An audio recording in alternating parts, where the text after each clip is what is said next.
Hey guys, this is Phil Galfond for BlueFirePoker.com, and today I'm going to be reviewing a session I played at 2-4 PLO, six-handed. I guess I'll just get started. I want to apologize in advance. I am a little sick today, so if I sound a little different, or if I sniffle or sneeze on you, I'm sorry. Here I started the video up and a table broke, so I added another and started over. And posted in the cutoff, but I don't recommend posting in the cutoff. I'd been getting a lot of requests for PLO videos, six-handed PLO videos, and the reason I held off until now is that I wanted to start with some beginner content since a lot of players are new to the game, and a lot of players I know want to make the transition from No Limit to PLO. So I actually made a beginner video and watched it back and wasn't happy with it and thought it was kind of boring.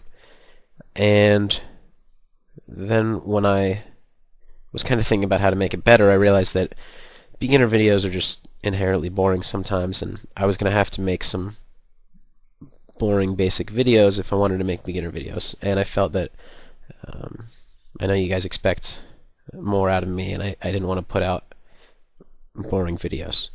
So I think what we'll do is have some other pros who have a good understanding of PLO make some beginner PLO videos, and I'll kind of make my videos with the assumption that you know at least a little bit about PLO and have played some. So here I pick up a super premium hand, double suited kings with 9-8. It's got pretty much everything you can ask for, double suited, connected, pair kings, both high suits. You know, if I got 4-bet here, I probably would just get it in. That could be wrong at 2-4 because I don't really have a great feel on the players here. But you're never that far behind. All right, so here it's a pretty good flop for me. It's not one that connects with many hands, so it's one that I think he might fight for quite a bit. Given that most 3-betting hands are high card hands, or at least even if they're rundown type hands, they're usually like a Jack 10 9-8. Not anything that touches this board. So I bet small, kind of hoping he'd either float with a pretty weak hand and then bluff when a heart hit, or that he would like make a small raise on the flop and then fold to a shove. Or that, you know, if he has a hand like jacks with hearts, that he would just jam it in right now, which I'd probably get the money in against a hand like that anyways. But I felt a smaller bet would make him more likely to float, and I thought that was my best shot of getting some money out of him, given that this board doesn't hit very many hands. He does call, and now I have 300 left with 200 in the pot, and given my plan on the flop of trying to induce a float, I check the turn, figuring that if he has a flush, he will either bet it now or on the river, and I'll be able to check raise. Obviously, I'm could be beat by the ace-high flush, but there's no way I'm folding. And that if he doesn't have a flush, he likely, if he had any kind of strong, like a set or two pair, I'd expect him to raise the flop. So I think if he doesn't have a flush here, he probably has a hand like 5-6, like, Queen Jack 5-6, and we'll turn that into a bluff now or on the river, or a hand like, I guess pretty similar, but like like King Queen 6-7, or maybe he floated like 7-8. Just something that was going to turn their hand into a bluff now that the hearts hit. And I expected that if he does have hearts, I look a whole lot like an overpair here, and I'd be able to get a check raise in against hearts later. And I go ahead with the same plan on the river. I pretty much give him the same kind of range. I think it's more likely he has a hand like 6-7 than a hand like 6-5, since a hand like 6-7 sometimes takes the free card to see if they hit the straight, and then if they don't hit the straight, they bluff on the 3-flush board, whereas a hand like 6-5 pretty much knows they're not good and don't have a ton of outs to improve, even though in actuality they have a similar amount of outs. I feel like those kind of hands bet the turn more often, rather than wait for the river. So I decided to go for the check raise on the river. I think at the very least it's good to have in your game. to be able to be check raising when you check the river, since usually I'll be check folding or check calling in that spot.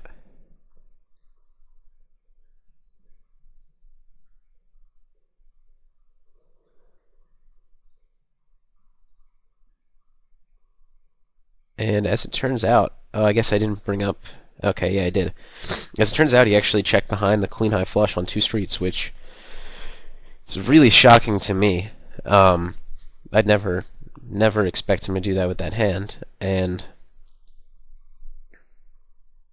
a play like that is either a very bad play or a very good play.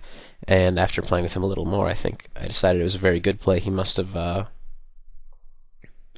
I'm pretty sure I didn't give anything away with any kind of timing or sizing or anything like that, but most people just bet they're going to check 2 twice automatically when, he realized the risk of me folding a lot of hands and the risk of me check raising him.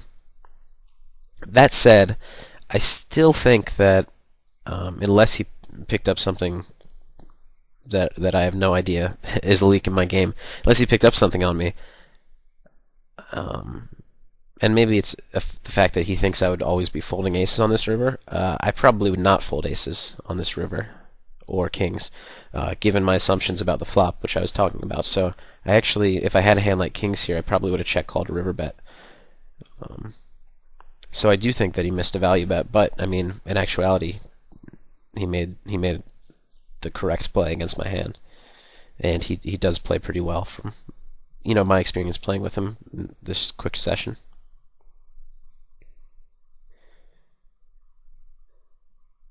So I'm obviously taking those notes on him.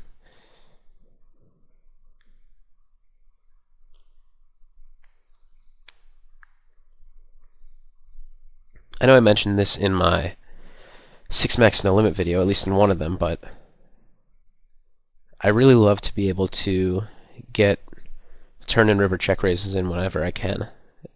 Usually it's a good play in a vacuum, but it's also really important for metagame, being able to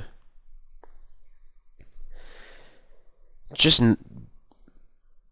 not having your opponents be able to value bet you on the river without fear of being check raised. It's important to have people think you're capable of anything, and it's important to be capable of anything.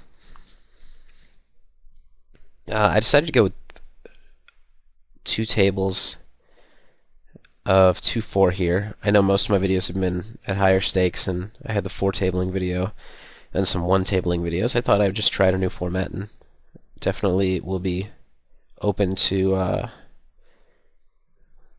hearing what you guys think about it. So here I have 3, 4, 5, 6 double suited, and I decided to 3-bet the under the gun raiser. The thing about this hand is that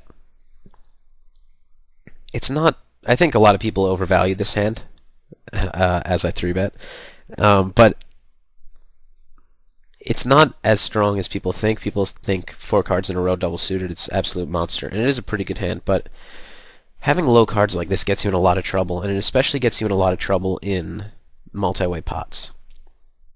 When you see flop 4 ways with a hand like this, your flushes will rarely be good, and a lot of your straight, you'll get straight over straighted a lot.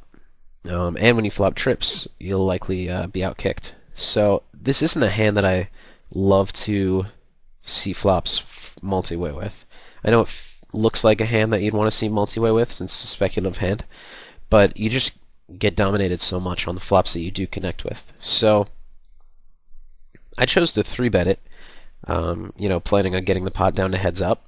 It is a hand that's strong enough to call a 4-bet if I am 4-bet, although I won't be that happy about it. But it's just good to have some of these deceptive hands in your range, and when you are up against like a big pair like kings or aces, you're not in that bad a shape equity-wise.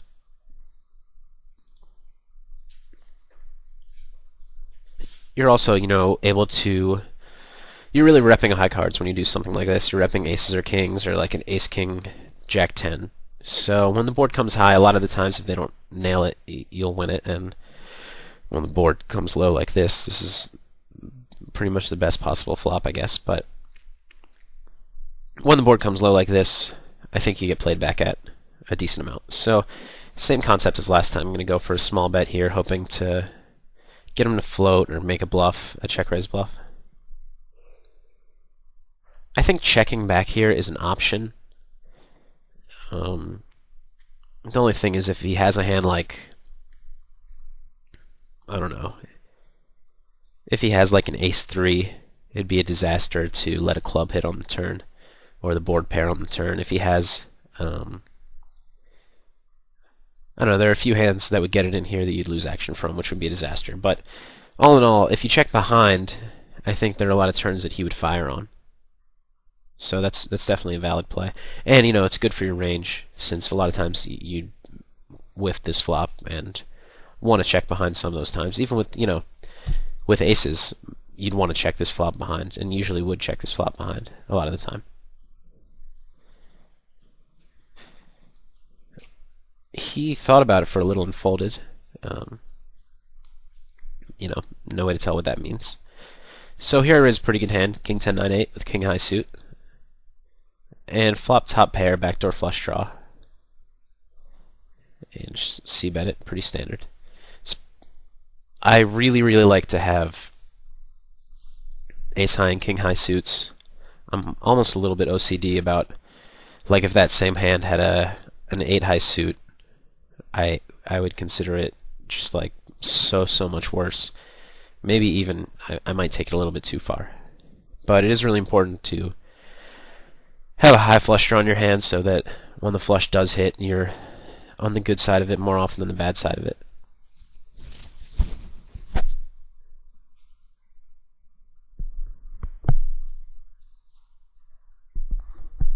So here I flop pretty crappy wrap, low end of it, and I decided to check the flop. Pretty much with 4 people seeing the flop, I don't think that I'm going to get folds on the flop too often.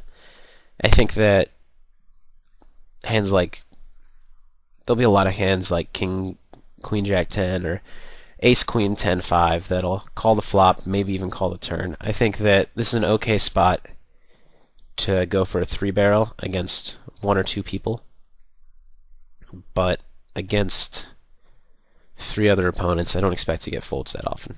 So I just decided to check the flop. I would call a bet if Johnny decided to bet the flop.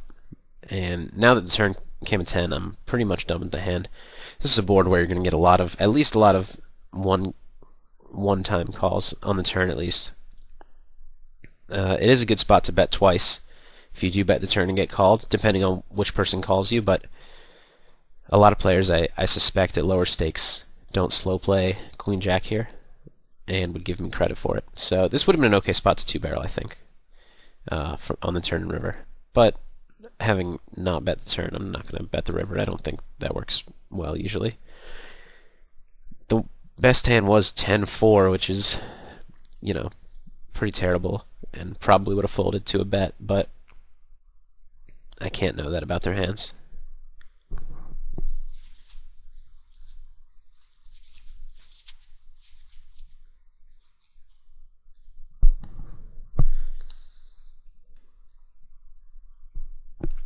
And I just note that he's loose pre-flop there.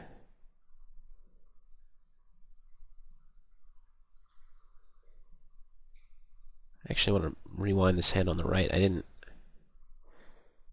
catch it. Okay, so Joe S&G 3 bets, gets called. Excuse me. And check raise is a drawy board. This is a really good board to check raise as a pre-flop 3-better. So I guess at the time I was playing this, I did not note that. I didn't pay attention to this hand. But if I was, I would. It's important to note whether somebody's capable of check raising a flop after 3-betting or not. And it's also important to, because I think Yoshi took some time before he folded. I guess we'll see this time around.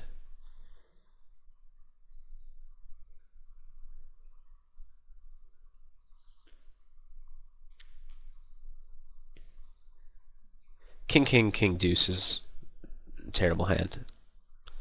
One less king and it becomes a good hand, but even with the suit it's not playable. Yeah, so it looks like Yoshi requests time here and goes into the tank, which means he bet on a board like this that put him in a tough spot, which is also something else that's interesting to note.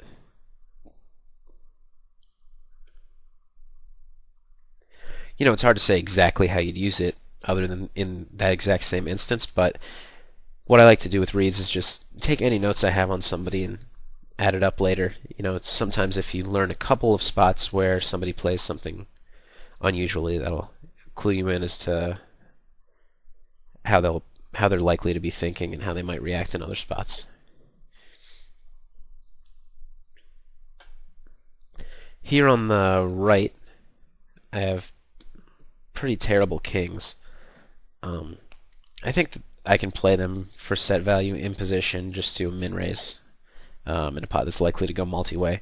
Now when it's 3 bets at 22, it's only 14 more, and again I think I'm priced in to try to hit like an open-ender, an overpair, or a set basically, or obviously something like 2-pair trips.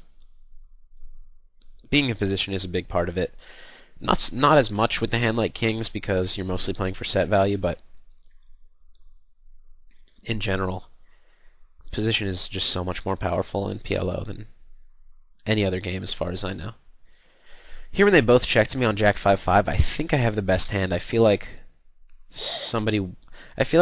Pizarro, after 3-betting, would continuation bet with aces or with the 5.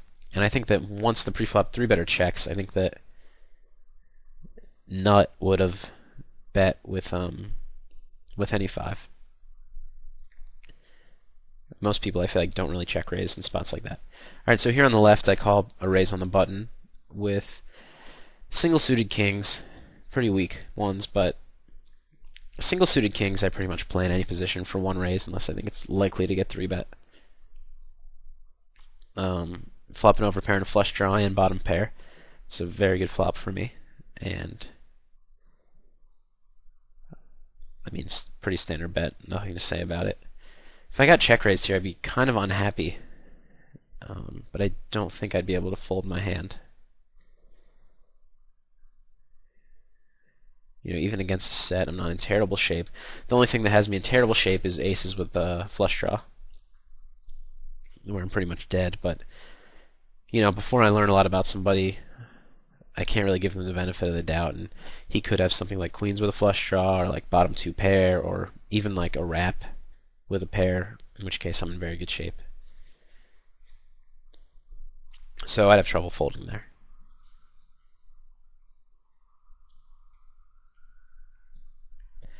Ten-six, deuce-deuce, pretty much as bad a hand as you can get.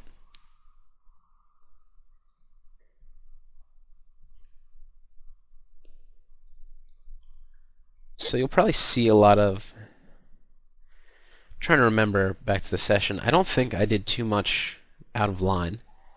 The way that I play most 6-handed PLO games, even some of the higher stakes games, is just pretty straightforward.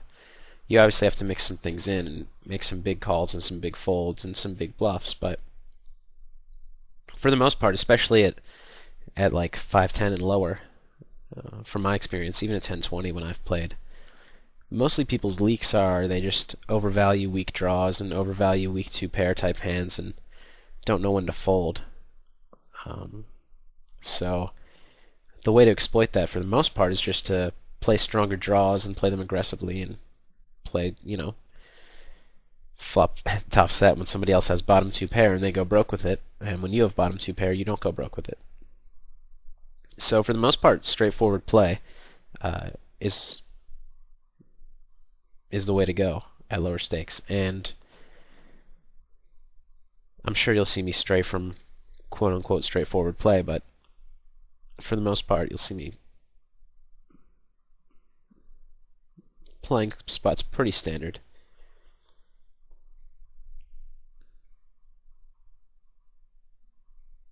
I will 3-bet a decent amount in position and not so much out of position because position's so powerful. I think One big leak a lot of the players have, even in higher stakes, or maybe especially at higher stakes, that they 3-bet too much out of position. And I know I'm one of the tightest 3-betters out of position, along with, I guess David Benjamin 3-bets pretty tight out of position as well. But when you're deep stacked, it's really just really tough to play. All three streets, or 4 streets, I guess, but all 3 post-flop streets out of position, since they get to see how you react. Since on every street, often the board changes so that the nuts are different, and it can kind of drastically change the strength of your hand on every street. It's that much more of an advantage to be able to see how your opponent reacts to the street before you do. And that, coupled with the fact that it's hard to have that much of an equity edge pre-flop, makes it so that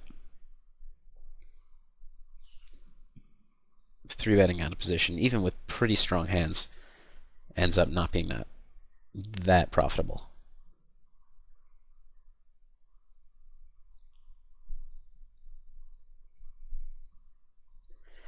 Alright, so here I have very weak queens. I have a suit, but it's only 4 high, which is almost as good as not having a suit.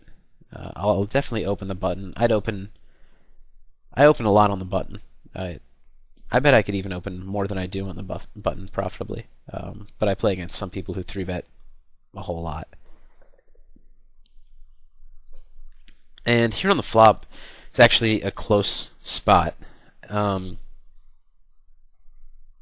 This is a spot where you hate to be check raised by a hand like, I mean, if you get check raised here by a hand like Jack 6, you get taken off a hand with a decent amount of equity. And spots where, a check raise could take you off a hand with a decent amount of equity, I try to err on the side of checking behind. That said, a bet here can be called by a decent amount of worse hands, low flush draws, kind of any flush draws, and I think a lot of jacks will call as well.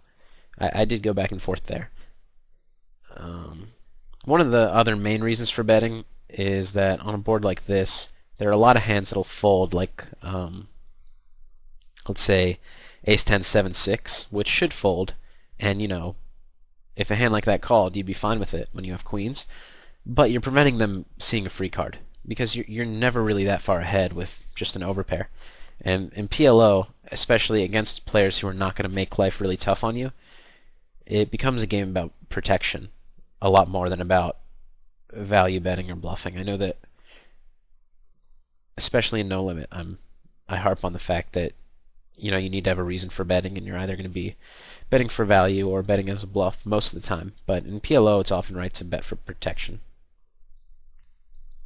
And that's one of those spots where I was kind of close, deciding between betting and checking, and protection is what made me finally decide on betting, which I think was the right play. Against players who pretty much never check raise without the nuts, like without sets, or like top 2 pair and a flush draw, you can c-bet a lot of boards.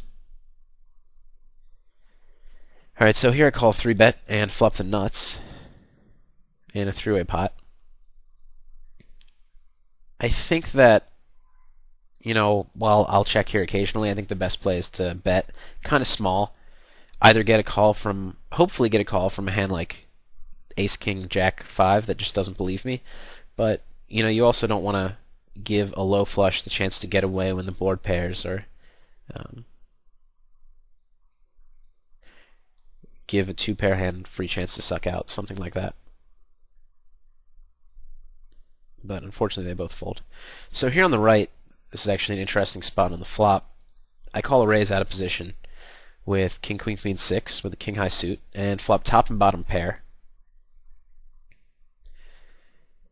And I was considering leading, but I didn't know how people would react to it. I was a little bit afraid I'd get bluff raised too often, which might have been kind of too much worrying by me. There's an expression that I can't think of right now that applies. Anyways, now when the turn hits, basically I expect to get floated on the flop a lot, and I wasn't sure how tough people would make it for me on a lot of the turns that change the board, which most turns do. And I also, was worried about getting bluff raised on the flop. Here on the turn, I think that I could check, and excuse me, if I do check, I don't know how I'm going to react to a bet. It's actually a pretty tough spot, and I'd probably have to fold to a bet. But I'd sometimes be folding the best hand, and even when I'm not folding the best hand, I'm folding a hand with, 4 outs to improve isn't a ton, but it's something. So I thought that the best play here would be to go ahead and bet. You do get called by worse occasionally, though not that often. But I do have the queens as blockers, and I was considering, depending on who called and what the river brought, I was considering bluffing the river. I think on a lot of blanks I would have bluffed the river. I'm not going to go too much into blockers since this isn't a beginner video, but having the two queens makes it less likely that anybody has the queen jack.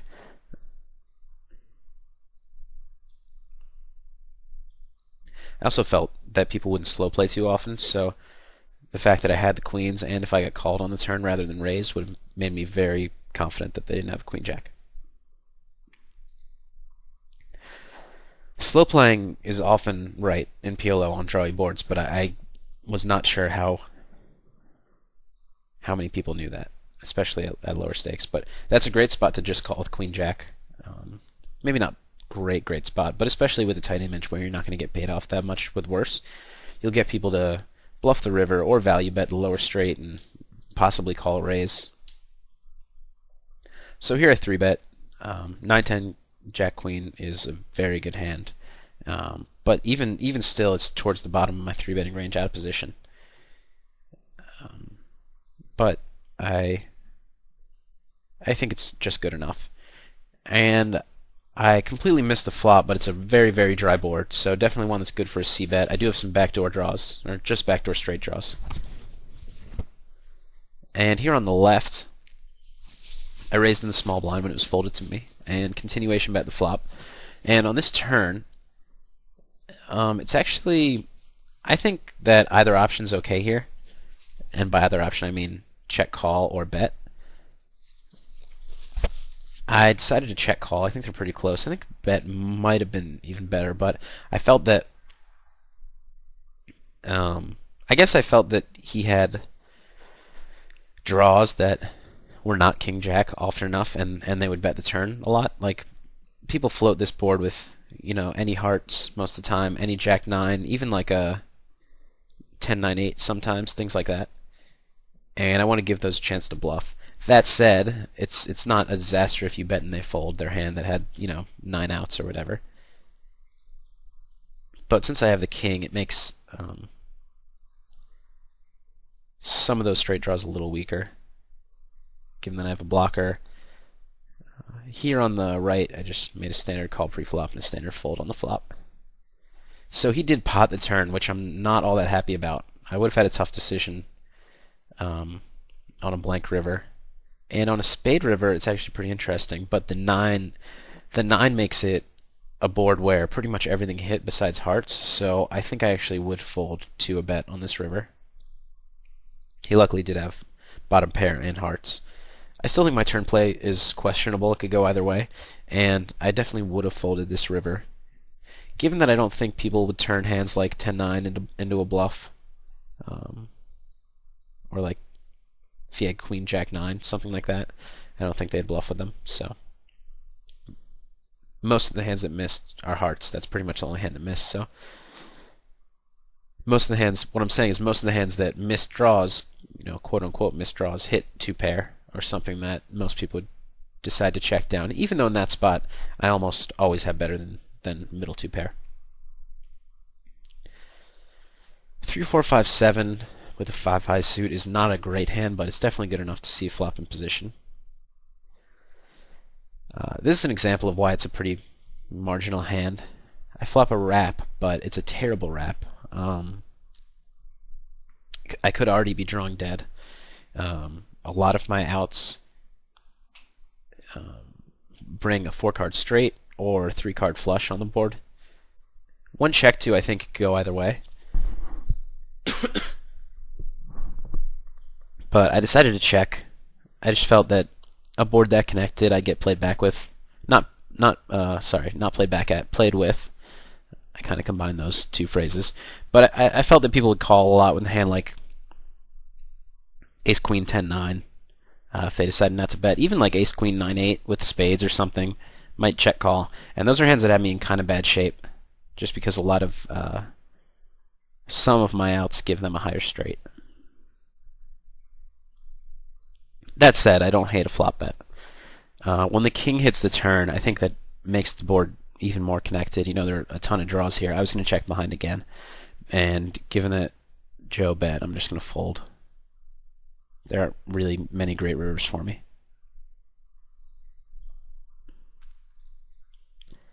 And that's one of those spots, I don't know if that seems standard to you or not, but I think that's a spot where some people might overplay a wrap just because, ooh, it's a wrap, it's, you know, not in bad shape against tough set. But I think people definitely overvalue their draws, or weak draws, just because they learn that they have a lot of outs against a set or an overpair or something like that, and don't consider the fact that you're in terrible, terrible shape against a lot of the draws that play with you.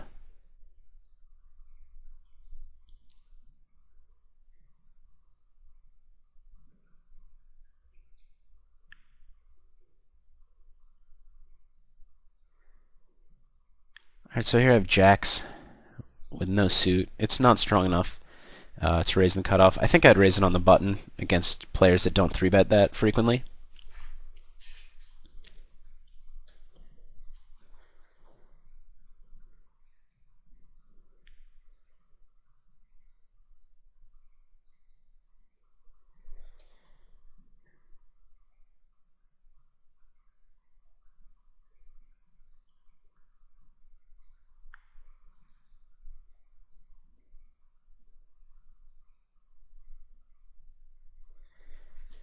And not too much going on. I'm not sure how I feel about 2-tabling videos as opposed to 4-tabling as when I play 6-handed.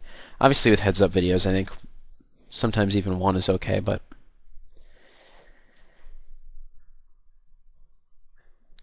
I feel like there's a lot of moments with no action, especially when I'm trying to preach a style of kind of playing tight and straightforward, which I really do feel is the best way to play in most PLO games. In most no-limit games, I actually feel that if you're a skilled player, you should be playing a lot more loose and aggressive. But in PLO, unless you're playing with terrible, terrible players, as I said earlier, I just think that playing tight and aggressive and straightforward is the way to go, and the way to exploit all your loose opponents the most, at least.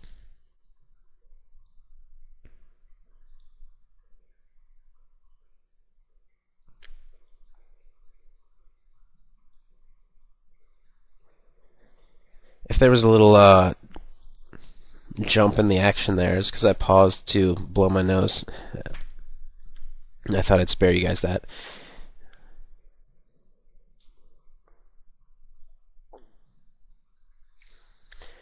So really just a lot of folding now. Especially in the first two positions, I'm going to be really tight. In the cutoff and button, I'll open my game up a decent amount, and in the big blind against small blind raise, I'll be calling, you know, most hands probably.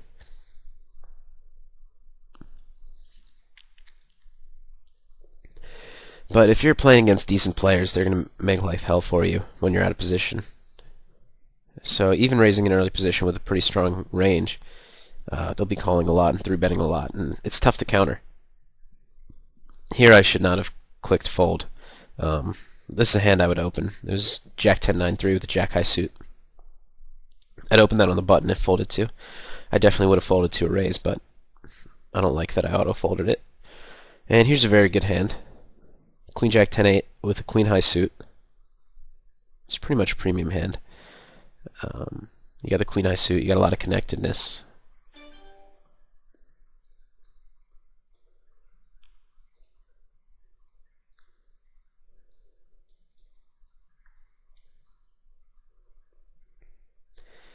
That hand 2, 4, 5, 6. There's some connectedness there, but with no suit and the gap and the cards being low, it's not a great hand. I think people overvalue their low card hands quite a lot.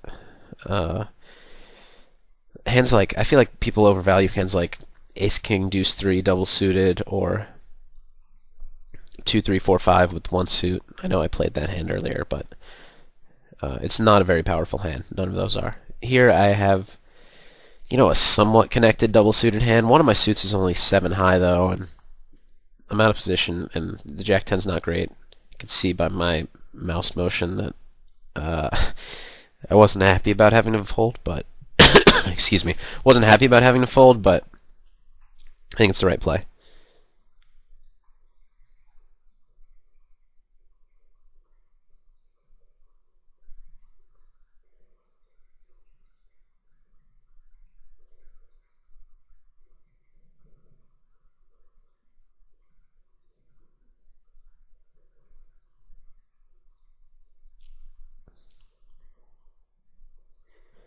Jack 5, 4, 3 is a pretty good hand. The Jack helps you in that it gives you a higher suit, but you'd much rather have like a 7 or 6. I was considering, oh okay, I did 3-bet. I thought I decided to call here, but it's another one of those spots. I am okay with my 3-bet because it is a hand that I'd rather play heads up than multi-way. Your straights are not that great multi-way, and your flushes usually aren't either. But it is a hand that, plays well against kings or aces or high card hands, and you have some deception. This is, in either of the blinds, this is an absolute insta-fold, but being on the button, I think it's just so powerful. Being on the button, that is, that's so powerful. You can call or re-raise with it. And I flopped top pair on a drawy board, and this is a very, very easy check behind, in my opinion. You get check raised off your hand. You get check raised off the best hand sometimes, and you're getting played with too often. You have the backdoor straight draw, which you can see I hit here. So you'd rather just see a turn and take things from there. Keep the pot small. You don't want all your money going in on that flop, or even this turn. I don't want all my money going in. So if I bet and he called and then led this turn, I have to fold. So once again, I think I should check back the turn. There aren't many hands that will call me that I want to call me, and I'm not all that worried about giving him a free card, just because I feel like a lot of the hands that have good equity are either check raising or leading the turn, rather than check calling or check folding. Obviously, they're not check folding. So now when the 9 hits, I can consider turning my hand into a bluff. But I thought it was a little bit too likely that he had some kind of draw that backed into a straight, or would just not believe me with 2-pair, given that I checked behind twice. I basically thought, this is a lot more credible for him to rep than for me, since a lot of my hands that would now have a straight would have bet at some point in the hand. Although this is how I would play king-queen with nothing else. If I had like a I don't know, even like, well, king queen 10 I might bet and get it in, but like king queen 8-7, let's say, I'd probably play like this. But that said, I decided to check behind, and he actually did have king queen jack. So I'm not exactly sure what his plan was on the flop. On the turn. On the flop he was probably check shoving, and on the turn, I think I pull up the hand history here so I don't have to rewind it. I'm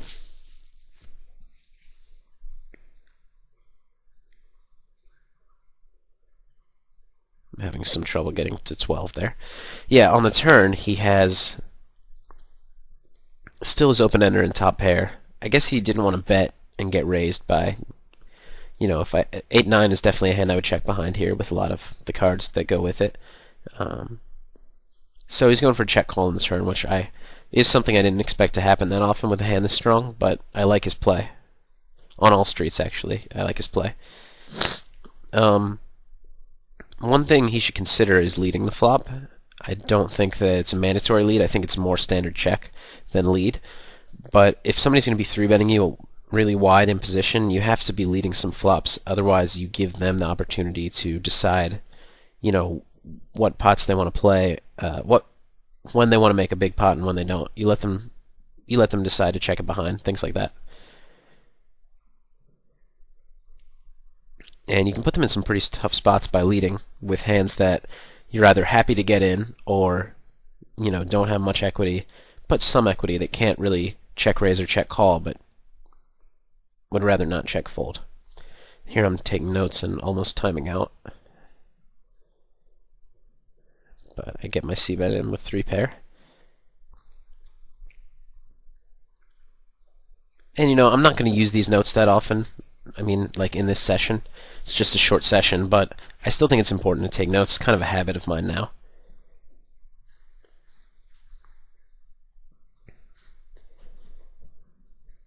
And, I wanted to show you what I would do if I really was playing this game. Alright, so here I need to find some more tables maybe, since games are breaking. I actually do think it'd be pretty cool to just do like a 3 or 4-handed video, but I thought it was pretty likely that the games would break.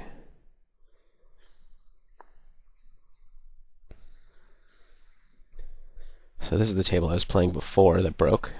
That's now not broken. So I think I'm going to replace it with that.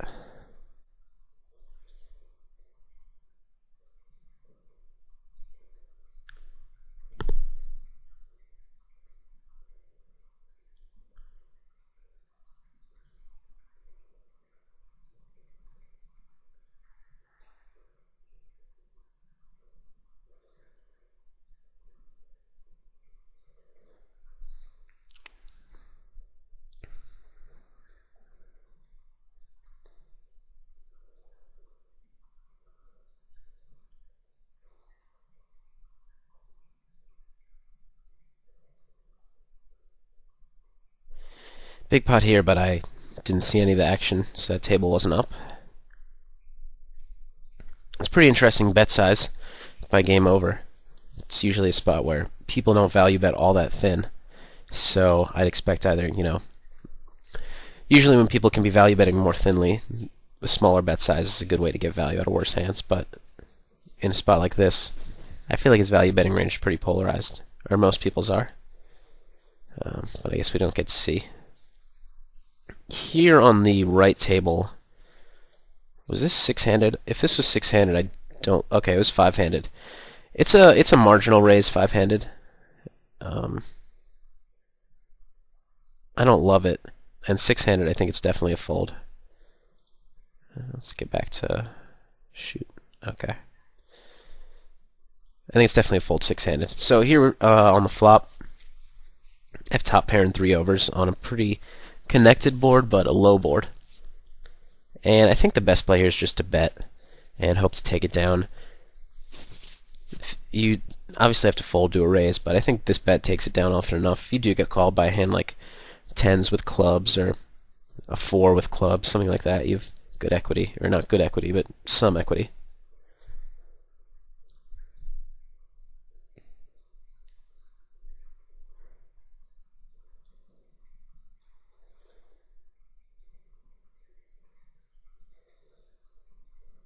I actually didn't notice that, I noticed game over, asked if I was making a video, and I responded, but I didn't notice the rest of his chat, so. I assume you're probably watching then, if you said you love the site, and are suggesting some things. So, sorry for not responding. I was actually doing a lot of things while recording this play. I've been really busy since, last week. I had friends in town for basically the entire week, and they're people I haven't seen in a while, so I kind of dropped everything for the week and had a lot of work piled up. I've kind of been getting to that the last few days. and it's been made a little bit more difficult since I have a cold.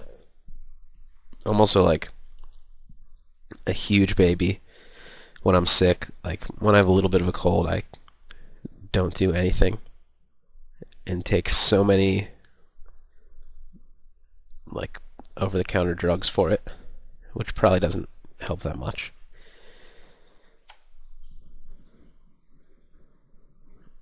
Ace King 10-3 is a hand that I used to overvalue, I think because when I started playing PLO I played short stacked, and it's a pretty good hand short stacked. Deep stack is not a very good hand. You have the ace high suit, but the 3 hurts you a lot, and your Ace King 10 plays together kinda well, but you're not going to really flop any straight draws, or many straight draws. I call here, and I think it's actually pretty marginal. I think I'd probably prefer a fold. So here on the flop I decide to lead, and I think this is a good board for leading. There are a lot of different reasons to lead, but one of the things that I'll kind of use to make that decision is the fact that here I have a hand that has some outs and some backdoor outs, but is not strong enough to check call. I could choose to check raise with a hand like this, but in general, like I said, I play pretty straightforward, so I'm not check raising with this few outs that often on a board this drawy.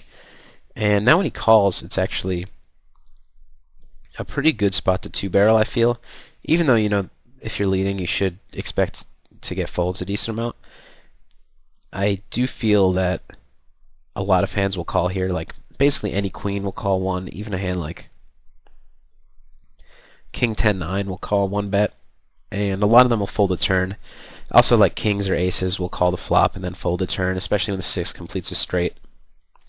So I think this gets enough folds. Another thing to consider is that he didn't raise, so that takes a lot of the stronger hands out of his range.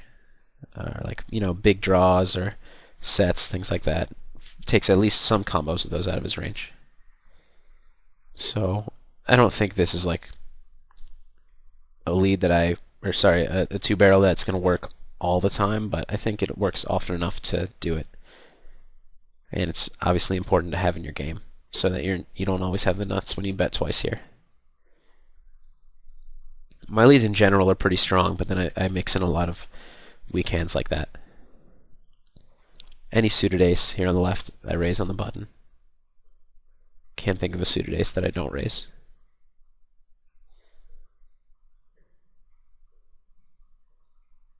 Most suited aces actually raise in the cutoff as well.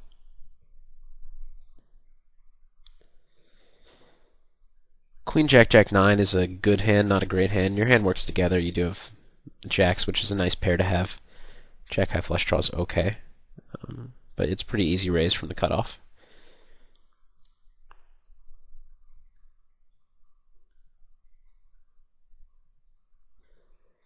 And I get called by the button pretty quickly, and we see a flop three-way. It's another one of those spots where obviously I have a pretty bad hand, but I think the best play is just a continuation bet it. You do get to showdown without any more bets going in sometimes and have the best hand. And it's kind of like spots like this. This is like just trying to make a comparison to No Limit. This is really like your bluff. Sorry, like the bluff part of your range consists of hands like gut shots and then hands like this, like one pair hands that could end up being the best hand at showdown, but don't want to get a lot of money in. I think most people have trouble with the concept of betting an overpair as a bluff, but it's essentially the bluff part of your range, and you should be betting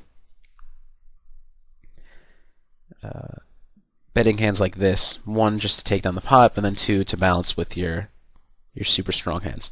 And this is not a board. If I had like ace, king, 10, 4 with no suits, I would not continuation bet this board. Because of the times that, I know it's pretty similar to jacks, but in terms of, you know, being a terrible hand, jack sometimes gets the showdown and wins the pot. And you could even, on some turns, go check check and make some hero calls on the river and be right. whereas with Ace King 10 you need to improve to do that.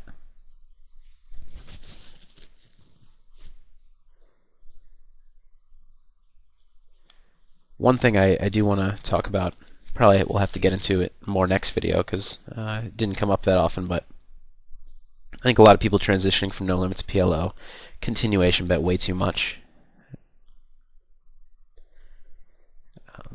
Just because, in no limit, most boards miss most people, and it's pretty, it takes down the pot often enough most of the time to continuation bet with any hand, but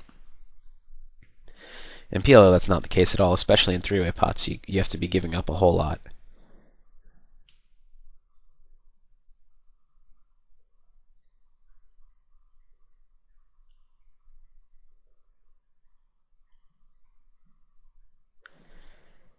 And I guess this is actually a decent place to wrap up the video and have enough footage for one or two more.